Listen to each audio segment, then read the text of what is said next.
Hi, my name is Jonathan Henderson. I'm 20 years old. I live in Oceanside, California, and I go to MiraCosta College. I'm Tyann Connor. I'm 33 years old, from Portland, Oregon, and I go to Portland State University.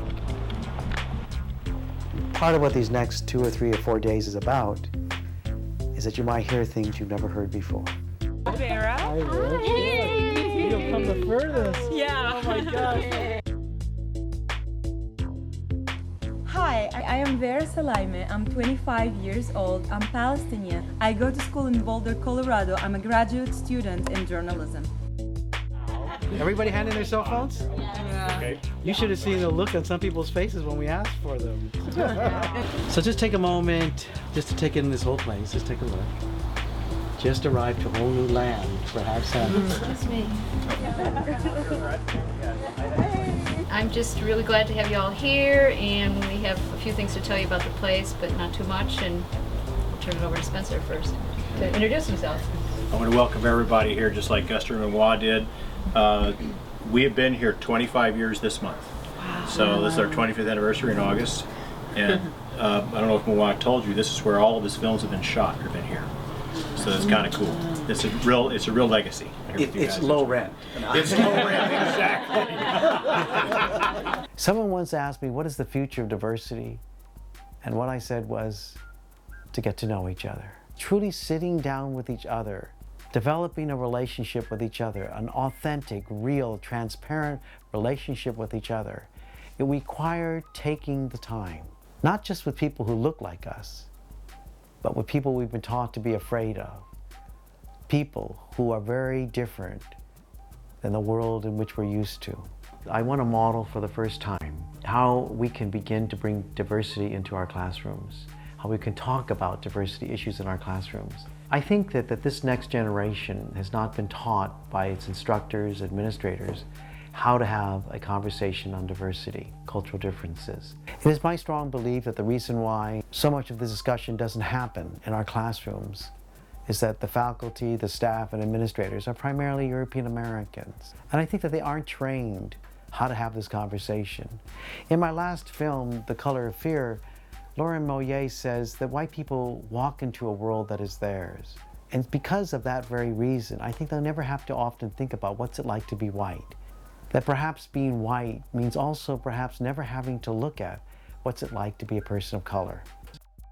I think it's time we stop projecting or imagining or trying to create a situation of what we think this generation is all about. I'd like to propose that we not underestimate this generation. I think that the verdict on them is still out, and I do have faith that they will come through. Hola, I'm Marilyn Mercado Archer. I'm from Northern Virginia. I go to Cal State Northridge. My major is counseling with a specialization in marriage family therapy. What does racism mean to you? Self-preservation. Preferential treatment based on skin color. A system of unearned advantage and disadvantage. Dehumanization. Okay. Hello, everybody. How was dinner? Excellent. Good, okay. You had to say that. The people who cooked it are here. Okay, It's really great to have all of you here. So I'd like to just say it's good to start this with you, Julie. It is as we get ready to start here.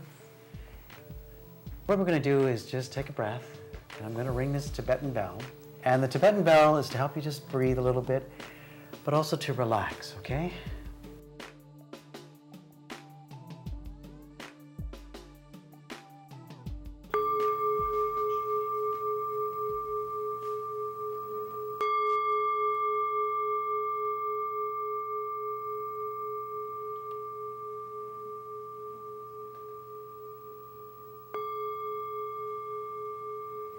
Now this time when I ring the bell, I'd like you to say the name of somebody who helped you get to this room. Richard Lee. Michael Henderson Jr. Doris Edward Pollard.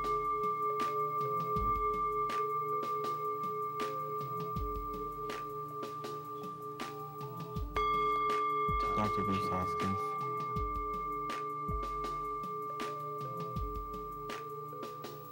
So in fact, actually, somebody did get us to this room, didn't they? So that you could be here today. So I'd like you to take a good look at everybody in this room. Take a good look at them. Just really allow yourself to be seen. And so as we get ready to begin, I'd like to get to know who you are. One last thing that's really important is I'd like you to share your real name. For instance, my name is Le Benoit. My parents took 2.5 months to find my name. But on the day that I was born, my parents wrote Gary. Interesting, isn't it? I was born in Oakland, California. But they put down Gary because they were afraid of the racism that I would experience. So I'd like you to share, what does it mean? Because your parents may have taken time to find that name. And I'd like you to say it with the same beautiful accent that you were born with.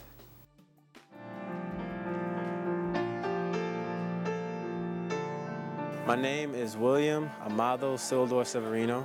I am 22 years old. I was born in Boston, now live in Brockton. My parents are from Haiti and the Dominican Republic. I go to the University of Massachusetts Amherst. I study English with an increasing focus in education. I'm here for a lot of reasons. You know, watching Color of Fear led me here. Just as soon as I saw the movie, I knew I wanted to be in that situation, like where I was being challenged in that way, surrounded by people who were that deeply invested in this work. I think I'm here because I want that to be addressed. I want that deeper sense of being dealt with, partly because I've always felt like there's a piece of me that isn't being investigated or isn't being really looked at. So, because I also want to be the bridge builder, like working with white folks and folks of color, and that takes even more work, you know, because it takes, you know, if I was just like, oh, forget it, I'm just going to work with folks of color, it's like a lot less work. And I think I can offer myself and my story and my history and what I've been through and what I've felt through this process. So I hope I can be as authentic as possible offering that. So would you take in what Will has just said, okay? And you get to choose the next person? I'm going to choose Leif. So what you're going to do is something very unique, okay? You're going to take a good look at Will. And I want you to think about one thing you heard him say that was really important to him. Well, what I heard you say was that you wanted to come here and share your experiences and be challenged in a way that you've never been challenged before. And I thought that was very powerful. Hi, my name is Leif Mattern. I'm 20 years old. I was born and raised in Ukiah, California, and I attend Santa Rosa Junior College. My name is Leif Harrison Russell Mattern. Leif is a Scandinavian name. My mother's side of the family is Scandinavian. My father's side is German, the Mattern part. I was invited here last night by you, Benoit, and you asked me some questions. Everything in my body and mind was telling me just to say no, but for some reason I said yes. And I'm very glad I'm here. I have never seen your films. I saw a clip today on YouTube because I was curious and what you signed up for, huh? Yeah, exactly. And so and what do you think you could bring to this film? I've always been taught to be an open-minded person. In these last few years of my life, I've really learned to not judge people as soon as I meet them. Wait to get to know them. So Leif said something very important here, didn't he? He said, I learned how not to walk up to people and to judge them. I don't know about you, Leif. I had a real hard time not doing that. I'm sorry. I guess I meant that I've learned to not immediately assume that someone's a certain way just because of the way they look. I believe that everyone does have prejudices just because that is a human trait. I think that's almost instinctual. But I've learned to not just go with that, I guess. Yeah. So maybe the work might be to notice that those are your judgments. Yes. And that may not necessarily be that person who they really are. Yes. So perhaps maybe one of the goals during these next 2 or 3 days is to notice what our thoughts are, to notice what our preconceived thoughts are, and to maybe even ask a much deeper question, which might be is Where did we get those from? Who put those there? Where did they come from? I'm sorry, is it leaf or leif? Leif? Yeah. Okay. So leif, what I... Actually, before you begin, do people mispronounce it? Yes, every day. So why don't we say it one more time so this group can get it? Because it's important. Yeah, leif. Everyone together? Leif. Good. Good look at his face. Yeah. Now I want you to notice what I just did here was I said it was really important, didn't I? Because so many times if we don't say it's important, or maybe we laugh or he'll laugh it off, but if we don't see it as important, a person's name, then we miss the very first parts of themselves. Maybe after a while you get pretty tired correcting people, huh? Yeah. I still do it though. Yeah, huh? Yeah. It's a beautiful name, Leif. Thank you. Yeah. Okay, so Leif, what I heard you say was that over the course of time you've learned to have better listening skills with people, and that's helped you greatly in your life. My name is Jonathan Evan Henderson. Jonathan means God's gracious gift. I was named that because when I was born 2 months premature. My parents, they prayed for me. My family is Christian. We're devout Christians, and so because it was sort of a miracle thing, they named me Jonathan. I'm here because I want to be heard. I think this is the only place that I can be heard without having a PhD. And I'm saying that in like all seriousness. I guess as a young person and as a person of color, I have to, in order to be, taken seriously, I have to be overqualified to be barely qualified. So I think that this is a good place for me to voice my opinions and have them, really affect somebody. And that's one of the reasons why I am here today. So just notice the intensity in which he said that, huh? I was just noticing when Jonathan was beginning how soft his voice was. My name is Jonathan Evan Henderson. And then when he said, I want to be heard, his voice really increased in it. I'm here because of, because I want to be heard. How many of you were moved when he was talking just now? How many of you know by a raise of hands that you know what he's talking about? Yeah. And for those of you who didn't raise your hand, just to notice that. It takes courage to say what you did, Jonathan. Thank you. You were named well. And you get to choose the next person. Carmela. Jonathan, I heard you say that as a young person and as a person of color, you feel that this is perhaps the only medium that you have to be heard. And I think that was really powerful. I hear you. I didn't raise my hand when you said who knows that, because I feel like I know that through the experience maybe of an ally or through having heard it before, but I don't know that experience in the sense of having lived it. Hi, my name is Carmela Musio Dormani. I'm 21 years old and from Brooklyn, New York, and I just graduated from Fordham University in the Bronx, where I studied American Studies and Latin American Latino Studies. My name is Carmela Rose Teresa Musio Dormani. All of the first three names are family names. Carmela is my grandmother, Rose is my mother, Teresa is many cousins and aunts, and also my great-grandmother. I'm Italian American. I would never have guessed. I know, it's really hard to decode. I'm here, one, to listen. I'm here, two, because I think it's important not only to hold beliefs, but to put yourself out there, especially if those beliefs run counter to the dominant belief set. And I'm here because I think it's important that white people with an anti-racist perspective also speak and be heard, because we're taught that racism and even race itself is an experience for the other and something that we shouldn't be concerned with, when in fact it's a system that we're also very much a part of.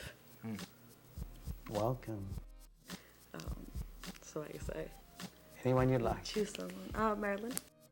Carmela, what I heard you say was, and I see it in your eyes, how you also want to tell the world how you feel and how it's like to be a person of not color, and you can pass, and you also can admit that you didn't raise your hand. And a lot of people are unwilling to admit that. And I'm grateful that you're able to do that, and I see it in your eyes. I'm Marilyn Mercado Archer. I've had problems with my name because I wasn't supposed to be a girl, I was supposed to be a boy. So my name came out of a nurse's name, and that was the nurse that took care of my mother when my mother had me. When my mother told my father that I was Marilyn, that we named the baby Marilyn, my dad got angry and went downstairs and tried to change the name because he said he hated a cousin named Marilyn. So that's how I was named. I don't have a middle name, and Mercado is my family name. What brought me here was I was inspired by Manuel's film, and what I learned from it was to talk about it, because in my family we talk about race and discrimination, but never out loud in open dialogue. And I don't see too many brown girls like me who are willing to talk about it. So that's what I'm hoping, and that's why I feel like what brought me here today. Wonderful. Good. She said a lot, didn't she? Get to choose the next person. Diane. Marilyn, what I heard you say was that not enough women and not enough women of color speak up, and that this is your opportunity to be a role model. And I think that's so important, and I'm so proud of you for doing that.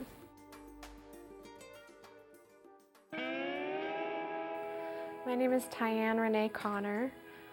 Tyann comes from the newspaper.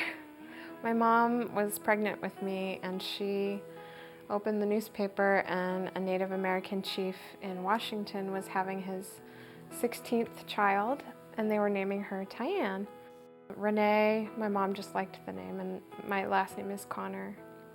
I've been in college for so long, and I've seen so much, and I feel like I have all of this stuff inside me, and I don't know where to put it. I don't know what to do with it, and it can't just stay there, it can't sit there.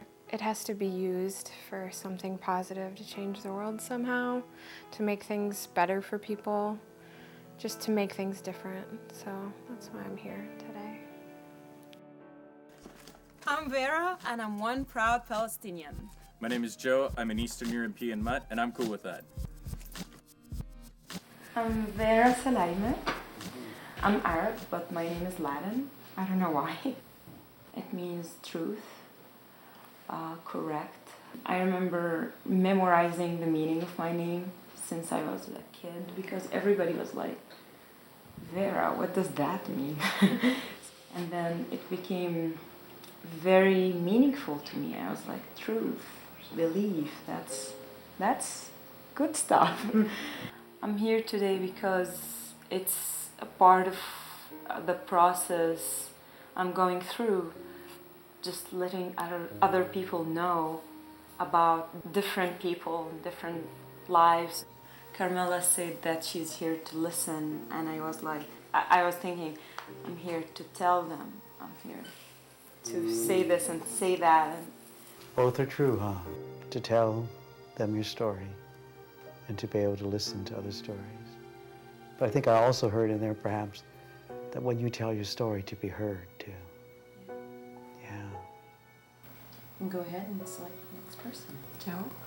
Yeah, what I heard you say is that your knowledge and experience has almost weighed heavily for you, and that by sharing it, you hope to contribute to a conversation that would change a society. So just notice when Joe just simply reflected back, take a good look at Vera's face. She said exactly. This guy That's was even there. better. He used better words. Whoa.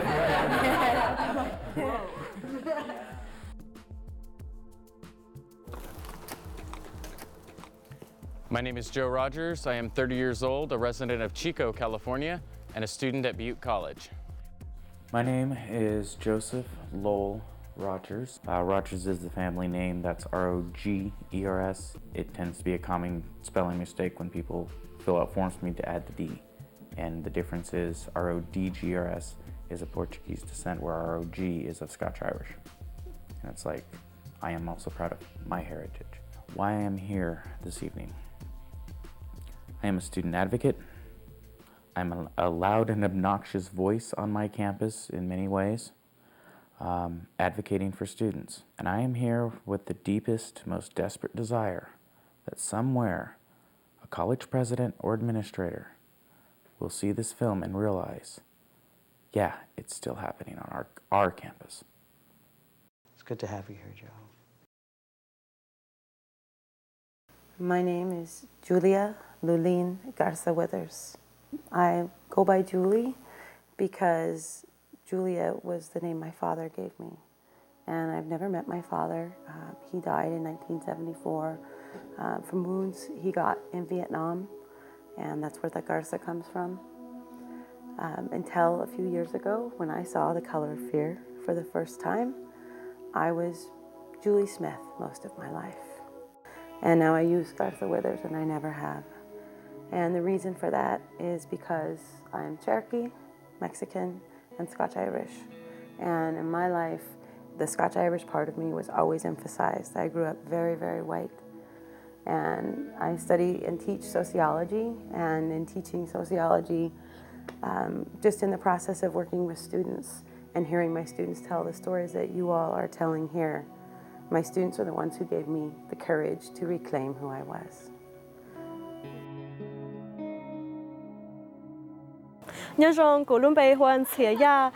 I am from Menominee, Wisconsin. I go to the University of Wisconsin-Stout. I am currently studying my master in vocational rehabilitation counseling.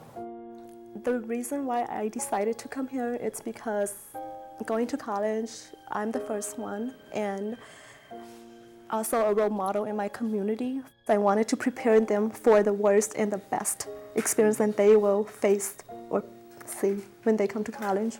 So I'm here to share my experience and to give advice and hopefully create an open space for all of us.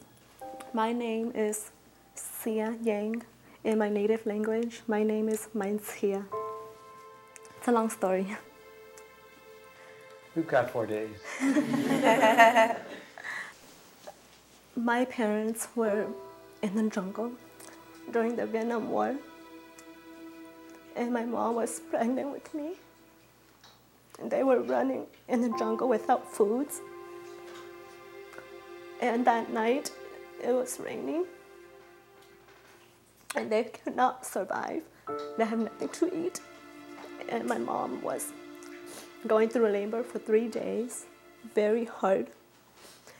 And because they have nothing to eat, there's this plant called plants here, just to eat, to be survive, so that they could run out of the jungle. And during the whole time that they were there, they were eating plants here. So when my mom had me after the 3 days of labor and hurting and all that, they decided to name me Sia. But when they move here to the United States, we have to shorten the name to Sia, S-I-A, so that it could be pronounced. So what is the full name? Mainzia. Say it again. Mainzia. Everyone together? Mainzia. Thank you so much. Take a good look at her face when we do. Because somebody lied to you.